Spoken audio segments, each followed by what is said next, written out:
What's up everyone, welcome to this video. In this video I will show you how to enter one-handed mode on Redmi Note 13R. So first of all, open settings. Now in settings, scroll down and click on additional settings. Now here click on one-handed mode in accessibility section. And here you will see a one-handed mode button.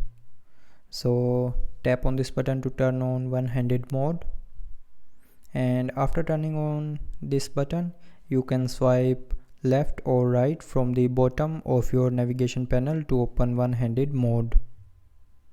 So you can see the one-handed mode is now opened.